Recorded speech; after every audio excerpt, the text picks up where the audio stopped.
Boa noite, meus irmãos, que a paz do Mestre Jesus esteja em nossos corações.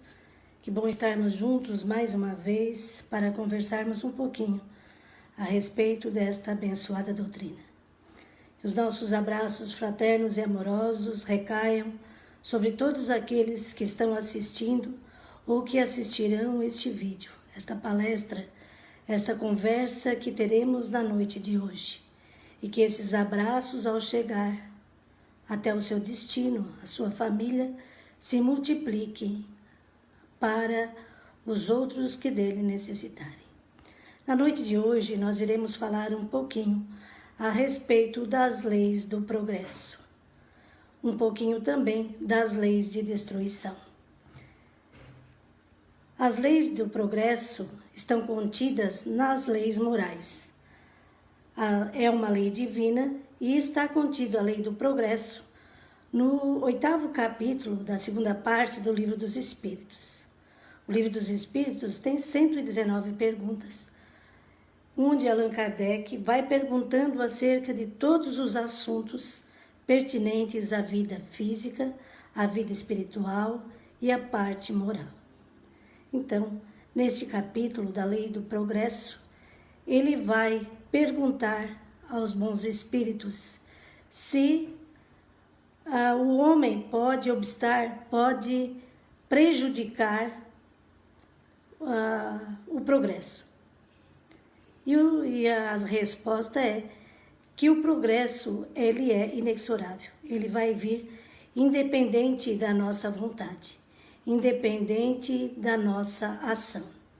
Todos nós estamos submetidos a esta lei.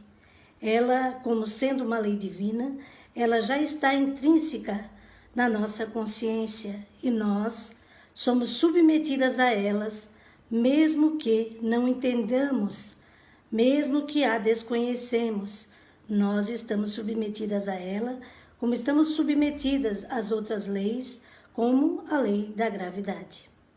O objetivo da lei do progresso não é punir.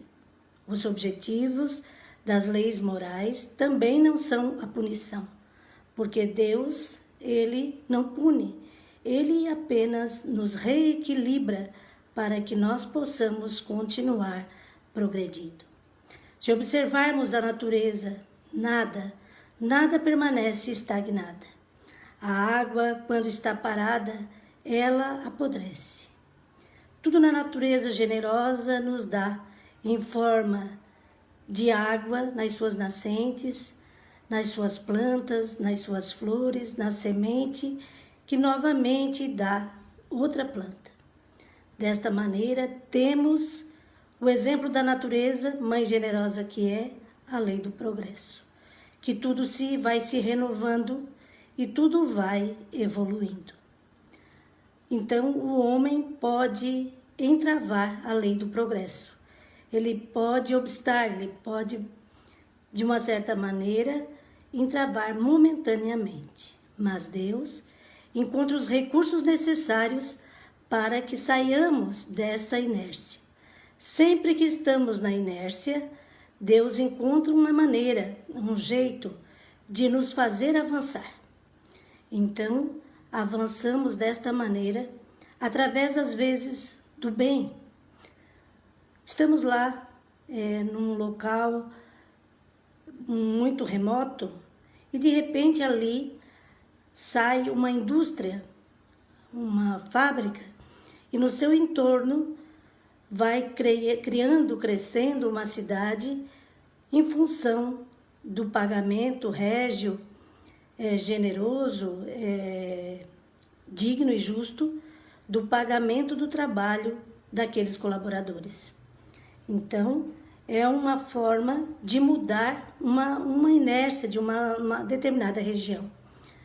Vemos muitas vezes, exemplo, às vezes até no globo rural, situações aonde não tinha nada, às vezes na Caatinga, às vezes numa região remota do sertão, aonde institutos federais de educação foram feitos. E ali, nesses institutos, muitas coisas surgiram. O progresso ali surgiu em função desses estudantes que, tendo essa bagagem educativa, começaram a colocar em prática, desenvolvendo novas formas de vida naquelas comunidades. Então, o bem também é uma forma de mexer com a inércia, de modificar e nos impulsionar para o progresso. Muitas vezes, produções agrícolas, nós vamos ver em Pernambuco, em Petrolina, e na Bahia, em Juazeiro, eles fazem irrigação através do Rio São Francisco. E hoje são produtores de frutas onde antes eram semideserto. Então o bem vai chegando naquela comunidade e vai reorganizando tudo aquilo que antes era somente um semideserto. Desta maneira, o bem também é uma forma de nos tirar da zona de conforto. Outra maneira de nos tirar da zona do conforto e fazer com que nós avancemos também são alguns flagelos destruidores, algumas situações que nós classificamos como tragédias, mas que muitas vezes nos impulsionam ao progresso. Diz o dito popular que até um tropeção faz com que a gente vá para a frente. Desta maneira, os flagelos, muitas vezes, eles têm esta função de fazer com que o homem avance aonde antes estava estagnado. Temos a pergunta do Livro dos Espíritos, da Lei de Destruição, que fala exatamente sobre isso. Na questão 737, com que fim fere Deus a humanidade por meio de flagelos destruidores, para fazê-la progredir mais depressa? Já não dissemos ser a destruição uma necessidade para a regeneração moral dos espíritos, que em cada nova existência sobem um grau na escala do aperfeiçoamento? Preciso é que se veja o objetivo, para que os resultados possam ser apreciados. Somente do vosso ponto de vista pessoal os apreciais. Daí vem que os qualifiqueis de flagelos, por efeito do prejuízo que vos causam. Estas subversões, porém, são frequentemente necessárias para que mais pronto se dê o advento de uma melhor ordem de coisas e para que se realize em alguns anos o que se teria exigido muitos séculos. E aí, na questão seguinte, Kardec então pergunta por que Deus não emprega outros meios que não os flagelos destruidores para fazer a humanidade progredir. E os espíritos então dizem desta maneira: os emprega todos os dias, porém o que se dá é que o homem não se aproveita desses meios. Então, Deus todos os dias nos impulsiona ao progresso. Todos os dias Deus nos mostra de que forma nós devemos nos posicionar diante da vida. Porém, quando nos retemos nesse fluxo da vida, que segue sempre em direção ao bem maior, nós somos impulsionados de uma forma mais contundente, através desses flagelos, para que nós possamos progredir em pouco tempo, o que nós levaríamos, às vezes, a vida inteira, muitos séculos, muitos milênios, às vezes, para evoluir. E desta maneira, com algumas situações, nós conseguimos evoluir muito em pouco tempo. Então, esta é a função dessas calamidades ditas por nós, mas que nada mais são do que um chacoalhão que Deus coloca na nossa inércia, para que nós possamos progredir. Qual é o empecilho para o progresso moral e intelectual? O orgulho e o egoísmo. Muitas vezes, algumas nações e a própria humanidade como um todo sempre procura o melhor para si, olhando só o seu bem-estar, só favorecendo determinados grupos em detrimento de outros. Desta maneira, a humanidade, que evolui de forma diferente, não tem os mesmos recursos dados à disposição de todos. A evolução do espírito se dá através de duas maneiras. Nós podemos, então, evoluir intelectualmente e moralmente. Se nós observarmos nos últimos anos, a humanidade teve um avanço tecnológico, intelectual muito grande. Nós, se olharmos há cerca de 20 anos atrás, não podemos nem entender de que forma estamos tão conectados com tantas tecnologias prontas para automação, para a comunicação, para as diversas áreas de conhecimento. Mas nos diz Hermínio de Miranda, que é um estudioso da doutrina espírita, já desencarnado, que é preciso ter não só a intelectualidade, não só o conhecimento, mas que é preciso que tenhamos também a sabedoria. A sabedoria é a capacidade ética de nós podermos usar o conhecimento adquirido. Nós vamos ver que lá na Segunda Guerra Mundial, quando foi isolado o átomo, o conhecimento científico foi muito grande. Porém, aquele conhecimento foi usado para fazer a bomba atômica. Então, por isso que ele nos coloca que o conhecimento, a intelectualidade, ela deve estar a serviço da humanidade, sendo utilizada para o bem, para o melhor. Desta maneira, a humanidade vai evoluir bastante quando colocarmos o conhecimento nosso a serviço da vida. Porém, nós sabemos que nem sempre o conhecimento intelectual é usado desta maneira. Por exemplo, nas próprias redes sociais, hoje a gente encontra aquilo que se falava lá escondido, às vezes, para o vizinho, colocado de uma forma tão ríspida, tão grosseira, tão dura, em comentários que às vezes são comentários de coisas simples. Estamos usando a tecnologia, mas não estamos usando ela de forma correta quando colocamos uma frustração enorme num comentário que seria um comentário simples, corriqueiro, de uma situação que não está no nosso domínio.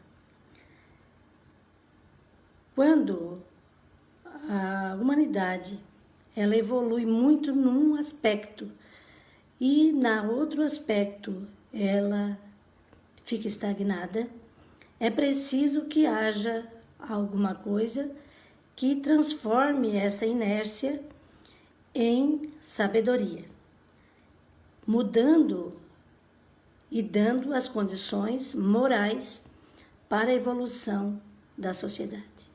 Se nós olharmos um pouquinho atrás, vemos que a moralidade também evoluiu bastante, mas muitos espíritos, nos dizem os amigos espirituais, têm reencarnado para a sua evolução novamente no planeta e que às vezes trazem viciações de todas as ordens e que hoje vêm aprender com a humanidade uma maneira de evoluir também moralmente. Então, é uma é importante esta evolução moral junto com a intelectual. Então, meus irmãos, nessa hora que a humanidade está passando por uma situação tão diferente, nós antes víamos flagelos, mas flagelos locais ou mundiais ou de um determinado país. E hoje nós vemos esse flagelo, esta pandemia, assolando todos os países, todas as regiões, e nós estamos muito sem saber de que forma agir. Mas nós sabemos que Deus está sempre no leme de todas as nações, de todos os países. Se nós vamos viajar para uma pequena viagem, nós vamos olhar, colocar naquela bagagem, na nossa mala, objetos de primeira necessidade, as roupas que vamos vestir ali, toda a programação que nós temos para aquela viagem, nós vamos, de certa maneira, colocar as roupas de acordo. Se para uma viagem pequena de um final de semana, nós fizemos um planejamento, colocamos a bagagem correta de acordo com os eventos que iremos participar, Deus não iria nos largar aqui sem nenhum planejamento, sem uma trajetória para a nossa evolução, já que estamos submetidos a determinadas leis que nos regem e, sobretudo, sobre a lei que falamos na noite de hoje, sobre a lei do progresso. Deus está olhando por nós. E esta fé que nós devemos ter para perceber que o divino está nos encaminhando para algum lugar que nós talvez não vamos perceber, não vamos entender. Talvez vamos somente ter os danos desta situação, mas aquelas gerações que vierem após a gente vão pegar um mundo um pouco melhor. Nós não sabemos. Para ilustrar este tempo de absoluta tensão que estamos vivendo, mas também de extrema confiança no Criador, pegamos um conto, uma crônica de Fernando Sabino, que foi publicada em 1960. Essa crônica de Fernando Sabino, ela fala do homem nu. Era um senhor que estava indo trabalhar, tirou a roupa e ia tomar um banho.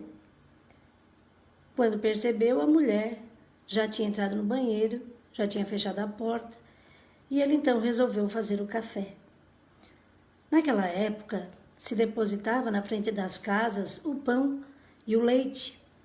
Ele, como morava num apartamento, foi depositado, o padeiro passou antes e deixou o pão ali próximo à porta.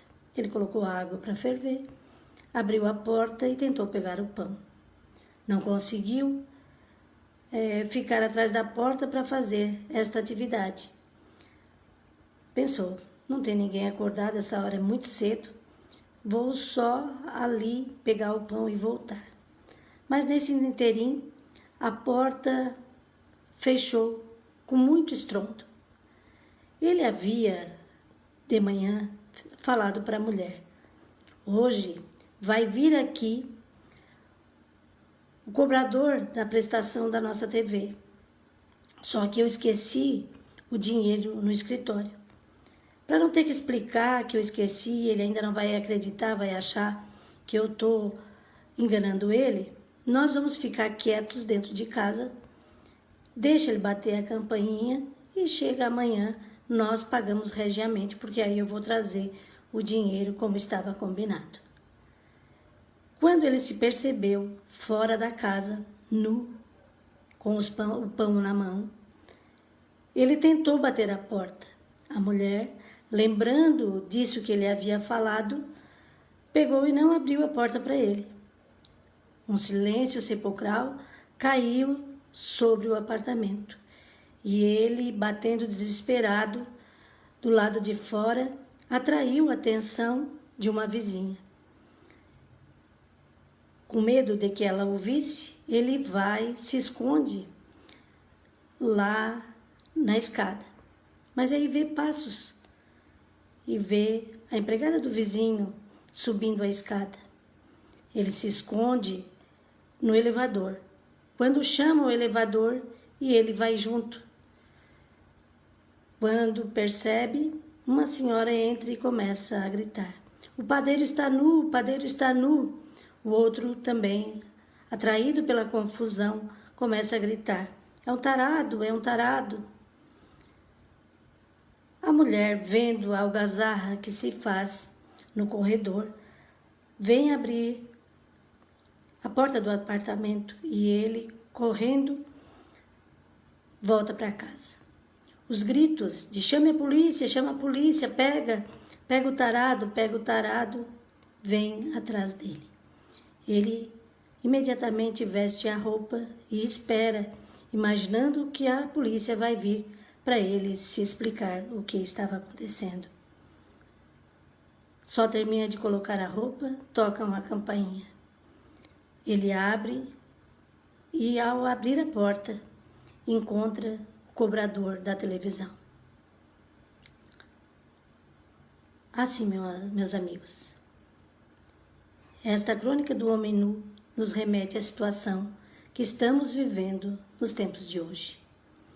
Nós estamos vivendo um tempo onde tudo aquilo que nós conhecíamos foi tirado da nossa frente.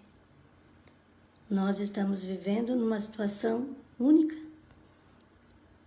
E desta maneira estamos tal qual o homem nu, sem saber para onde ir. Muitas vezes batendo cabeça, querendo saber daqui a um mês, mas estamos vendo que a cada dia é uma situação nova. Então, por isso, precisamos crer em Deus, na providência divina que está no leme desta nau, nos amparando e nos colocando pela lei do progresso, fazendo com que avancemos, ainda não sabemos para onde. Provavelmente, o objetivo disso tudo é um avanço moral. Que nós possamos aproveitar esse tempo aonde estamos nus, que todos os nossas rotinas foram alteradas para ver aquilo que é invisível, para ver aquilo que nós não tínhamos tempo de ver e nos impulsionarmos desta maneira ao progresso. A impressão que a gente tem é que todos os anjos guardiões responsáveis pelos países combinaram e disseram assim: vamos ver o que vamos fazer com essa humanidade. Eles estão desencarnando muito mal. Eles estão chegando do outro lado da vida com tanta dificuldade. É tanta complicação para depois reequilibrá-los do outro lado da vida, de tanto apegos que trazem para o lado de cá. E parece que criaram um simulado, criaram uma simulação de um desencarne, porque fomos dormir de um jeito e no outro dia o mundo não era mais o mesmo. Tudo aquilo que conhecíamos do mundo globalizado, de viajar, de estar aqui, de poder sair, todas as coisas que estávamos fazendo, de uma hora para outra, não podemos mais fazer. É como se estivéssemos desencarnados, porque provavelmente é assim que chega o espírito do outro lado da vida, sem entender muito bem o que está acontecendo. E muitas vezes fica apegado àquilo que já passou. Às vezes, a família, que foi um empréstimo, às vezes os bens que também foram um empréstimo temporário, e nós estamos da mesma maneira, querendo reter, querendo buscar tudo aquilo que era verdade para nós ontem, mas não estamos encontrando mais. Como estará a vida daqui a um mês, nós não sabemos, mas temos a certeza que Deus está nos impulsionando para algo ainda melhor. E que nós, então, nesse simulado que estamos tendo, como o bombeiro faz em determinadas cidades, nas escolas, em alguns locais, para que saibamos, numa hora de fogo, de incêndio, saber agir, talvez este seja um ensaio que Deus nos permitiu fazer para a morte, quando não temos aqueles bens, os nossos queridos do lado, as coisas que costumávamos fazer e ter, e desta maneira vamos ver e perceber coisas que não percebíamos. Precisamos nessa hora estar muito conectados ao mais alto. Ouvir as doces palavras do Nazareno, de Jesus, quando disse: Vinde a mim todos vós que estáis sobrecarregados, e eu vos aliviarei. Tomai sobre mim o meu fardo e vereis que sou manso e humilde de coração. Comigo o fardo é leve e o jugo é suave. Dividindo com o Mestre as dificuldades que estamos vivendo nessa hora, que são inúmeras, para que desta maneira eles nos dê um norte para a nossa evolução, para entendermos qual é o propósito de vida, o que é que devemos fazer aqui. Desta maneira, meus irmãos, precisamos orar muito, precisamos estar conectados com o divino. Temos aquele tempo que temos que buscar a sobrevivência, porque ninguém vive de brisa, e a roda da economia precisa girar, porque ela é um guarda-chuva onde abriga muitos. Porém, que não percamos esse tempo precioso para poder limpar dentro de nós mesmos vários pontos mortos, como nos dizem os espíritos amigos, aquelas enfermidades internas que temos e que ainda não conseguimos resolver, aqueles ódios gratuitos, às vezes estamos sem perdoar alguém, às vezes não nos perdoamos, estamos nos culpando por tantas coisas, enfim. Cada um, nesta hora, olhe mais atentamente para dentro de si, para ver quais são os pontos mortos que precisamos ir melhorando, que precisamos ir retirando para que a nossa bagagem fique mais leve e que possamos caminhar mais. A oração é o nosso instrumento nesta hora. Certa feita, uma mulher tinha um filho que morreu afogado e nunca foi achado o corpo. E ela, numa hora de desespero, vai à igreja de Santo Expedito e lá pede que Santo Expedito encontre o corpo do filho para dar a ele um enterro digno. E ele conta depois, através da psicografia de Chico Xavier, 2 anos após, que ele estava sentado como espírito, sentado do lado da margem do rio, sem entender nem que havia desencarnado. E de repente chega um espírito iluminado e diz a ele: meu irmão, eu sou da falange de Santo Expedito e vim aqui te auxiliar, porque a tua mãe, com muito merecimento, pediu, e nós viemos aqui para encontrar o seu corpo. Encontrando aonde estava o corpo dele, ele já estava separado do corpo o espírito de luz vai até um pescador que estava buscando peixe um pouco adiante e o intui a ir naquela região aonde estava o corpo do jovem preso, retido. E ele vai até lá e consegue resgatar aquele corpo, encontrar e dar a ele um enterro digno e decente. Não importa de que religião somos, não importa que religião temos, ou se não temos nenhuma das religiões, mas é importante que nós possamos fazer a nossa prece em uníssono, nos unir em pensamento com todos os grupos daqueles que agora vibram no bem, para que também esta legião de espíritos que estão desencarnados e que precisam também das nossas preces possam ter as suas dores aliviadas através das nossas boas vibrações. Não percamos tempo, meus irmãos, que possamos nesse momento buscar de melhor maneira resolver os nossos problemas financeiros, porque são inúmeros. Estamos percebendo que a situação está complicada, que vamos ter que resolvê-la provavelmente de formas diversas daquela que estamos acostumados a fazer, mas tenhamos certeza que elas serão resolvidas.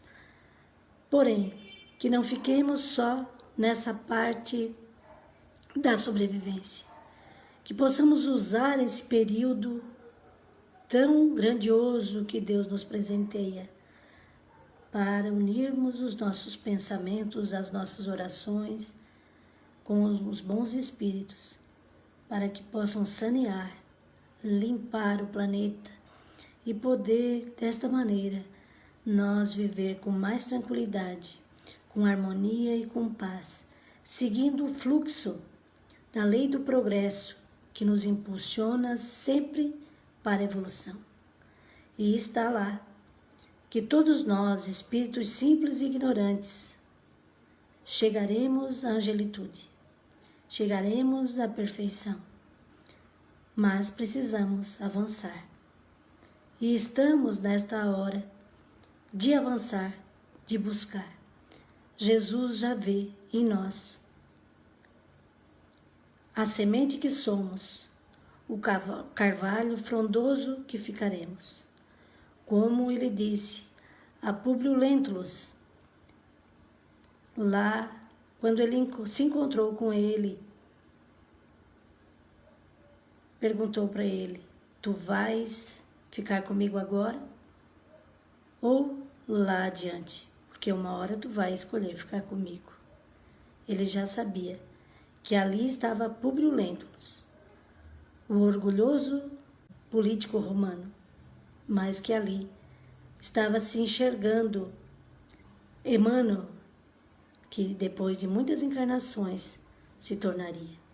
Jesus espera por nós. Ele sabe que lançou em nós uma boa semente e que nós vamos frutificar, virar um bom fruto, para que desta maneira possamos continuar semeando o seu amor por onde formos. Que Jesus nos ampare hoje e sempre, que assim seja.